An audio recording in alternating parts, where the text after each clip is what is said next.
স্কুলে প্রমোশন হয় না, ঠিক আছে? ঠিক। যে যতদূর পর্যন্ত পড়েছেন পরীক্ষা হয়ে গেছে, এক ক্লাসের পরীক্ষা শেষ হয়েছে, তার উঁচু ক্লাসে নিয়ে গেছে, পরীক্ষায় ফেল করেছে, বাদ দিয়ে দিছে, ঠিক না? ঠিক। আল্লাহ কি পরীক্ষা করবে?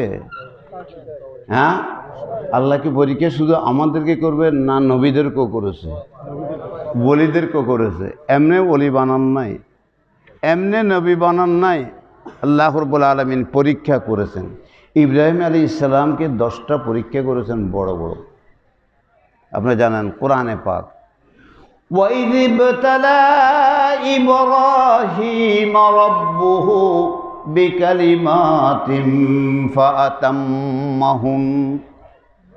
আল্লাহ পরীক্ষা করেছেন ইব্রাহিম আলাইহিস সালামকে। একটা পরীক্ষা তো আপনারা নিজেই জানেন, নমরুদে আগুনের মধ্যে ফেলে দিল, ঠিক না? ঠিক। উৎসব করেছে, আল্লাহর উপরে দৃঢ় বিশ্বাস রেখেছে কি রেখে নাই? পরীক্ষার মধ্যে কামিয়াব হয়ে গেছে, খলিলুল্লাহর উপাধি পেয়ে গেছেন, আল্লাহর বন্ধুর উপাধি পেয়ে গেছে, ঠিক না? ঠিক। পরীক্ষা ছাড়া আল্লাহ কাউকে নেবে না। কোরআনে পাকের 21 পারা আরেকটা আয়াত পড়তেছি, আলিফ লাম মিম আহাসিবান নাস আন ইয়াকুলু আমান্না ওয়া হুম লা ইফতানুন। মানুষ কি মনে করেছে আমি পরীক্ষা ছাড়া তাকে ছাড় দেব, পরীক্ষা ছাড়া তাকে উচ্চ পদ দেব? এটা কখনো হবে না। কি কি পরীক্ষা করবেন? কখন কখন পরীক্ষা?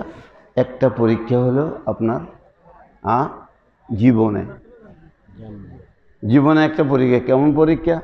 ওয়ালানাবলুওয়ান্নাকুম বিশাইইম মিনাল খাউফ ওয়াল জু' ওয়া নাকসিম মিনাল আমওয়াল ওয়াল আনফুসি ওয়াস সামারাত। কোরআনে পাক 2য় পারা। আমি খুলে খুলে দেখাতাম আপনাদেরকে, পারি না, শক্তি নেই, এখন অসুস্থ, মুখেও অসুস্থ, হ্যাঁ, এই পায়েও বুড়ো হয়ে গেছি, তো পড়ে গেছিলাম, হাঁটুটা ভাঙে গেছে। এখন নামাজ পড়তেও আমার কষ্ট হয়, দাঁড়াতে পড়তে পারি না, রুকু সিজদা ঠিক মতো দিতে পারি না। আল্লাহ পরীক্ষা করবে, নিশ্চয়ই নিশ্চয়ই পরীক্ষা করবে। কি পরীক্ষা করবে? মিনাল খাউফ, ভয়ভীতি দিয়ে, শত্রু দিয়ে, বল জোর বুকা রেখে, তার রিজিক বন্ধ করে দিয়ে, রিজিক কমায় দিয়ে আল্লাহ পরীক্ষা করবে। বল জোর ওয়া নাকসিম মিনাল আমওয়াত, ধন সম্পত্তি নষ্ট করে, ওয়াল আনফুস, শারীরিক রোগ দিয়ে, ওয়াস সামারাত, তাফসীরের সামারাত মানে তার সন্তান সন্ততিকে মেরে আল্লাহ পরীক্ষা করবে। সে কি বলতে চায়? সে কি বলতে চায়? আল্লাহ কয়, যারা নাকি দুঃখ আসলে মাত্র কয় না আল্লাহ দুঃখ দিছে, নামাজ পড়ি চাইছি, কোনো লাভ হয় না, দোয়া দিল্লা পড়ি চাইলাম, অজিবা পড়ি চাইলাম, কোনো লাভ নাই, সব বাদ দিয়ে দিছি। হ্যাঁ, এটা নাকি ইমান? হ্যাঁ, এটা ইমান না? না, এটা আল্লাহ কোসে ওয়া মিনান নাসি মান ইয়াবুদুল্লাহ আলা হারফ। কোরআনে পাক একটা সাইডে থাকে ইমান আনে, খুব ভালো, খানা পিনা ঠিক মতো পাইছি, সম্মান টম্মান পাইছি, আল্লাহ খুব ভালো। আর যখন নাকি দুঃখ মুসিবতে পড়ছে, 2 দিন অসুস্থ হয়ে পড়ছে, কোনো লাভ হলো, আল্লাহর ইবাদত করে কোনো লাভই নেই। এটা হলো মুনাফিক। এটা কোরআনে পাক, একটা বাইরের নয়, বাইরের কোনো কথা নাই। তাহলে দেখা গেল আল্লাহ পরীক্ষা করবে, পরীক্ষা ছাড়া কাকেও ছাড়বে না। সেই পরীক্ষাটা তার জীবনের মধ্যে, সবার জীবনের মধ্যে আছে, ঠিক না? এরপরে আরেকটা পরীক্ষা করবে আল্লাহ কবরের বাড়িতে। কোথায় পরীক্ষা করব? কোথায়? কবরে যাবেন নেই, পুড়ি ফেললে যদি কবর না, পুড়ি ফেলার পরে যেখানে আত্মা থাকবে সেটাই কবর, যেখানে থাকবে সেটাই কবর। পানিতে বড়ি ডুবে গেলে সেখানে তার কবর, ঠিক না? ঠিক। মানে তার কবর আছে, কবরের মধ্যে আর একটা প্রশ্ন হবে। কখন থেকে প্রশ্ন আরম্ভ হলো? হযরত উলামায়ে কেরামের দৃষ্টি আকর্ষণ করতেছে। এটা অন্যান্য নবীর সময় ছিল না, এটা আমার নবীর সময় হয়েছে। আপনারা জানেন আমার নবী পাক সাল্লাল্লাহু আলাইহি সাল্লামকে অনেক অত্যাচার করেছে তায়েববাসী, কুরাইশবাসী, ঠিক না বেঠিক? সম্মিলিতভাবে নবীকে নির্বাসিত করেছিল, পাহাড়ের মধ্যে আটকায় রাখছিল। খানাপিনার অভাবও মুসলমান বড় দুঃখ কষ্ট করে, কিন্তু ঈমান ছাড়ে নাই, ঈমান ছাড়ে নাই। অনেক অনেক কষ্ট দেওয়ার পরে তায়েফের মধ্যে এত নির্যাতন করলো আমার নবীকে, নবীর রক্ত ভরে পাথর মেরে পাও মুবারক ছেড়ে রক্ত জুতা মুবারকের মধ্যে জমে গেছে। পয়েন সুবহানাল্লাহ। রহমাতুল্লিল আলামিন, এই রহমাতুল্লিল আলামিনের উপর এত অত্যাচার, হযরত জিবরিল আলাইহিস সালাম আসলো, ইয়া রাসূল আপনি বদদোয়া করেন। নবী পাক সাল্লাল্লাহু আলাইহি সাল্লাম বললেন অজুর পানি নিয়ে আস। অজুর পানি আনলো, অজু বানালেন। অজু বানাবার পরে নবী কয়, এই জিবরিল হাত তোলো। আল্লাহ নবী হাত তুলছেন। আল্লাহ নবী কি কইলেন তখন? আল্লাহুম্মা হদি কওমি ফাইন্নাহুম লা ইয়ালামুন।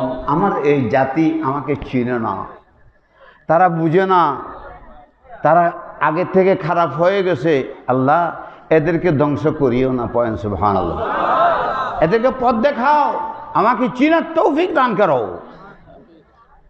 বদদোয়া করেছেন না দোয়া করেছিলেন? হ্যাঁ, দোয়া করেছিলেন।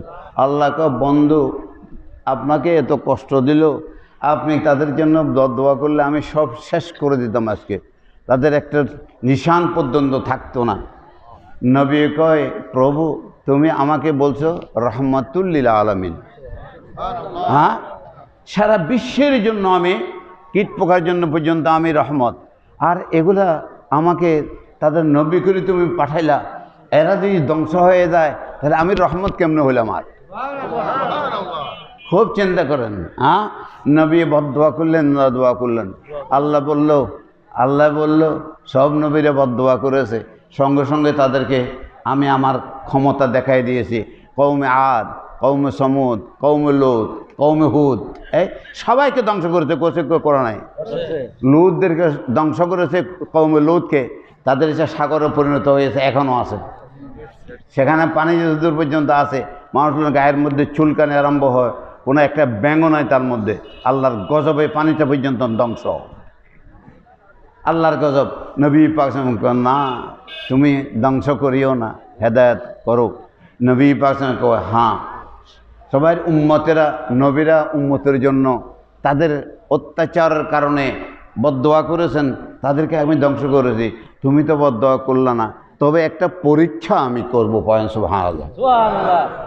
এদেরকে পরীক্ষা করবো, একেবারে ব্যাপক ধ্বংসলীলা চালাবো না, কিন্তু কবরের মধ্যে আমি পরীক্ষা করব সবাইকে, হিন্দু বৌদ্ধ খ্রিস্টান মুসলমান যত জাতি হোক না কেন, যেই হোক না কেন, তাদেরকে আমি পরীক্ষা করব। পয়েন সুবহানাল্লাহ। কবরের মধ্যে কি পরীক্ষা করবে? হাদিসের মধ্যে কি আসছে? হযরত উলামায়ে কেরাম, আপনার ইমাম সাহেব বিজ্ঞ আলেম, সে বুঝাই দেবে। হাদিসের মধ্যে আসছে আপনাকে যখন নাকি কবরস্থ করবে, আমাকে যখন কবরস্থ করবে, সেখানে যখন নাকি মাটি টাটি দিয়ে আপনার সরে যাবেন 40 কদম, তখন দুইটা ফেরেশতা আসবে। ফেরেশতার নাম কি? মুনকির নাকির। মুনকির নাকির ভয়ানক ছবি নিয়ে তারা কবরের মধ্যে আসবে, আপনাকে বসাবে। বসায় তারা 3টা প্রশ্ন করবে। কয়টা প্রশ্ন করবে? হ্যাঁ, ও প্রশ্নগুলো কি বলে দে? কি প্রশ্ন? উত্তরগুলো বলে দে। হ্যাঁ, কোনো প্রতিষ্ঠানে প্রশ্ন করব, আপনার চাকরির জন্য আপনার দরখাস্ত করেছে, কি প্রশ্ন করবে জিজ্ঞাসা করবে, এগুলো আগল থেকে বলি দেয় কেউ? হ্যাঁ, কেউ এটা বলে দেয় না, ঠিক না? ঠিক। তাহলে আল্লাহ কিন্তু আবার বলে দিছে, হ্যাঁ, বন্দার উপরে দয়া করার জন্য, নবীর উম্মতের উপরে দয়া করার জন্য আল্লাহ রাব্বুল আলামিন রাহমাতুল আলামিন বলেছেন। কি বলছেন? যে 3টা প্রশ্ন বসায় বলবো, মার রাব্বুক, কি বলবে? তোমার রব কে? তো বলবে রব্বি আল্লাহ, রব্বি আল্লাহ, আল্লাহ হইল আমার রব, আমার লালন পালন কর্তা হইল আল্লাহ, ঠিক না? আর সব উসিলা, আর সবটা হইল ওসিলা। আমার রব লালন পালন কর্তা, সব কিছু আল্লাহ। এখন আল্লাহর নাম যখন রয়েছে বলে কথা তো ঠিক, এটা তো সবাই তো আল্লাহ বলি কয়, ঠিক না ঠিক? হ্যাঁ, সবাই কোন আল্লাহ, যে কোনো ধর্ম অবলম্বী আছে তারা আল্লাহকে বিশ্বাস করে। হ্যাঁ, বেশ কম ভেদাল থাকলেও কিন্তু এক আল্লাহকে বিশ্বাস করে। আবার এখন এরপরে সবাই যখন বিশ্বাস করে, এটার উত্তরটা এখনও সঠিক না। সঠিক ইসলাম কিনা, সঠিক আল্লাহর পরিচয় কিনা, সেটা পরে ব্যবস্থা করা হবে। দ্বিতীয় প্রশ্ন করবে, ওমা দীনুকা, কি বলবে? ওমা দীনুকা, তোমার ধর্ম কি, তোমার দিন কি, তুমি কোন পথে চলতে, দৈনন্দিন কোন পথে চলতা, কীভাবে ব্যবহার করতা, কীভাবে চলতা। এটা যখন জিজ্ঞাসা করলো, তারপর সে বললো যে দিনিয়ান ইসলাম, আমার দিন হলো ইসলাম, ঠিক না ঠিক? দিনিয়ান ইসলাম, আমার দিনটা ইসলাম। তাই বললো যে এটা তো মুসলমানদের মতো বহু রকম আছে। হ্যাঁ, বহু রকম আছে না? কাদিয়ানি আছে, শিয়া আছে, খারেজি আছে, রাফজি আছে, কত রকমের জাত আছে, ঠিক না? তো এখন ফেরেশতারা কয় যে এটা আবার পরীক্ষা হইব। এই মূল পরীক্ষাটা কার দ্বারাই করা হবে আপনাদের দৃষ্টি আকর্ষণ করতেছি। তখন এরপরে নবী পাক সাল্লাল্লাহু আলাইহি সাল্লামকে হাজির করে দেবেন তার কবরে। পয়েন্ট সুবহানাল্লাহ, আরো বড় করে কন্যা সুবহানাল্লাহ। নবীরে দেখাবো নি কবরে?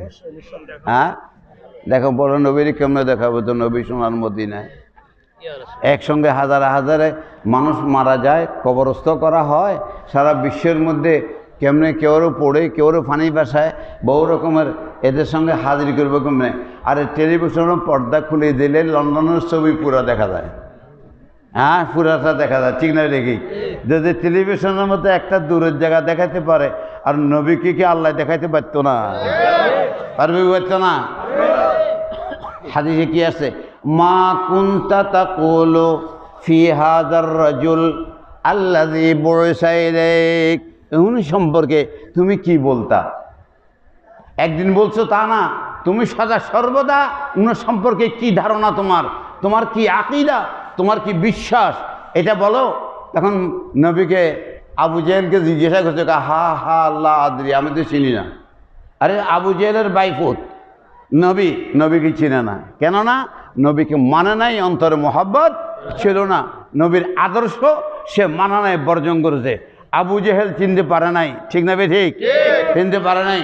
তাহলে এগুলো দেখতে পারে নাই। তাহলে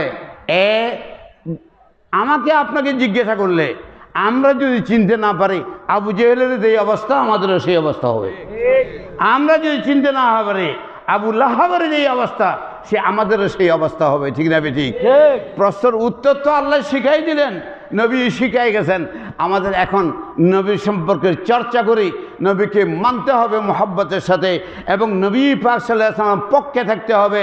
প্রত্যেক কাজের মধ্যে, আমার জীবনের 24 ঘন্টার ভিতরে যারা জীবনের মধ্যে নবীকে অনুসরণ করে, এমনভাবে মানতে হবে যে নবীকে যেন আমরা চিনতে পারি এবং উত্তর দিতে পারি। ফেরেশতার পয়েন্ট সুবহানাল্লাহ। সেই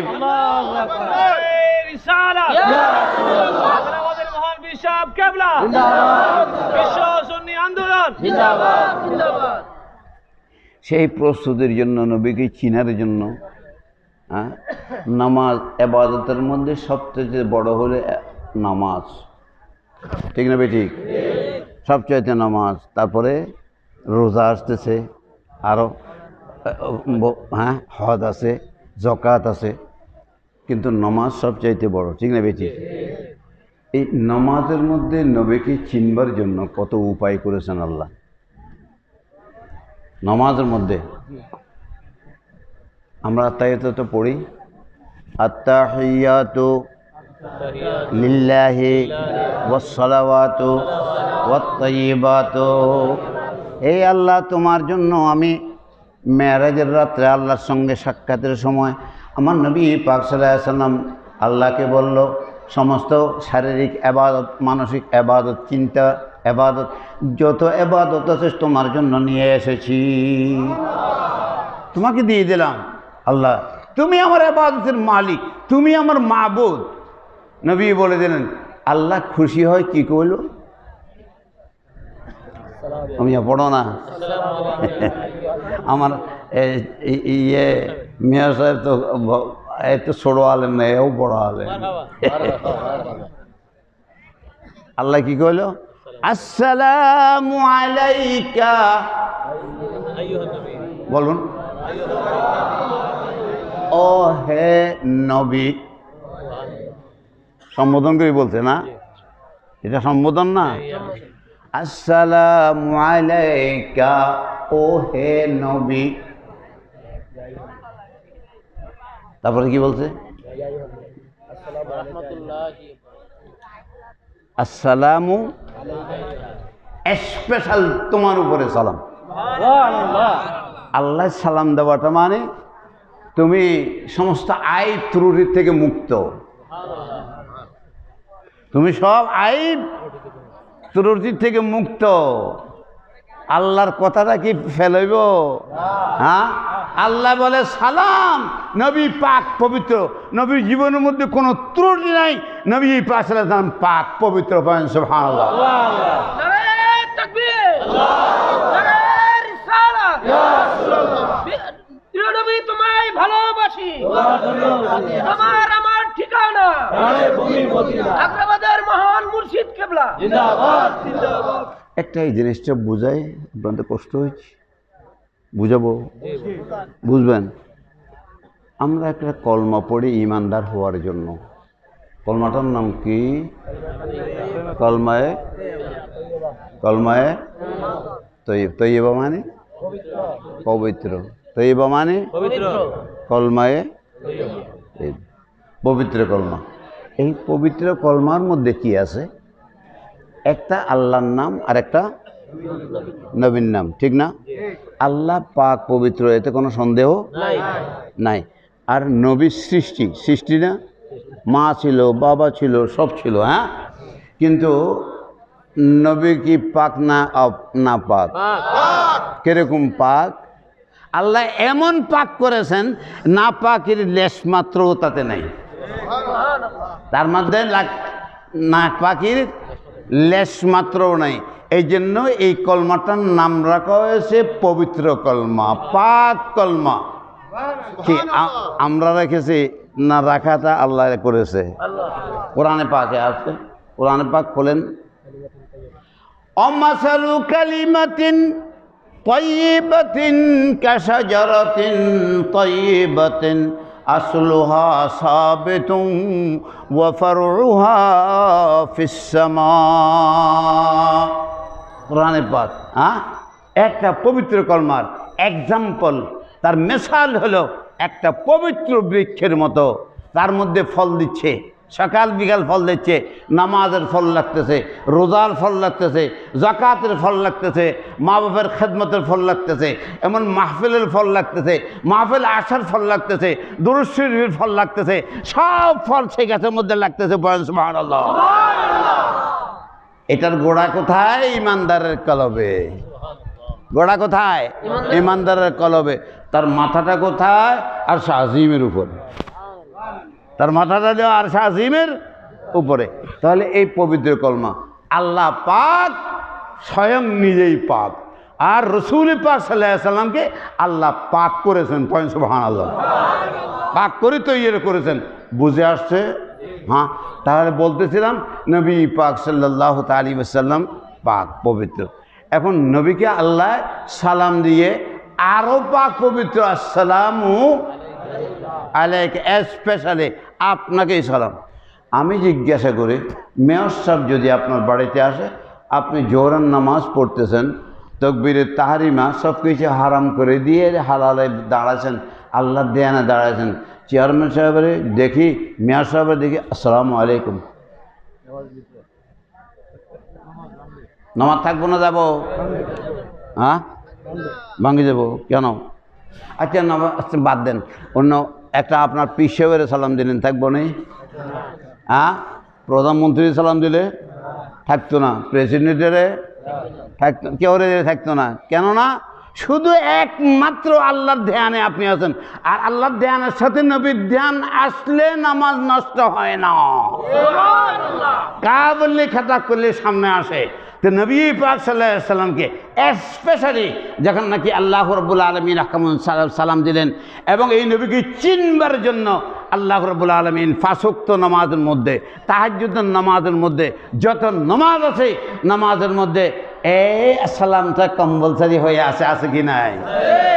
কোন সালামের মধ্যে? কোন আত্তাহিয়াতের মধ্যে সালামটা নেই? হ্যাঁ, আত্তাহিয়াত ছাড়া কি কায়দা হয় না।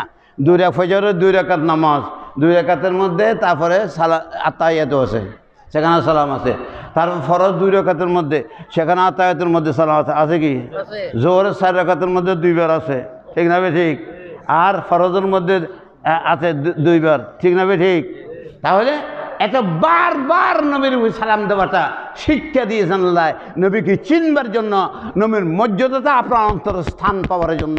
আমাদের অন্তর যদি নবীর মর্যাদা এবং শান মান যদি আসি বসে যায়, তাহলে কিয়ামতের হাসর কবরের মধ্যে নবীকে যখন দেখাবো আমরা চিনতে পারবো। পয়েন্ট সুবহানাল্লাহ। বুঝতে পারছেন আমার কথা? বুঝতে পারছেন? হ্যাঁ, আপনি বলবেন বেনামাজিদেরকে চিনতে পারবে না। আপনি চিন্তা করুন পড়বে না পারবে। হ্যাঁ, যদি মোহাব্বত থাকে তাহলে চাও চিনতে পারবে, মোহাব্বত ছাড়া নামাজ হলেও চিনতে পারতো না।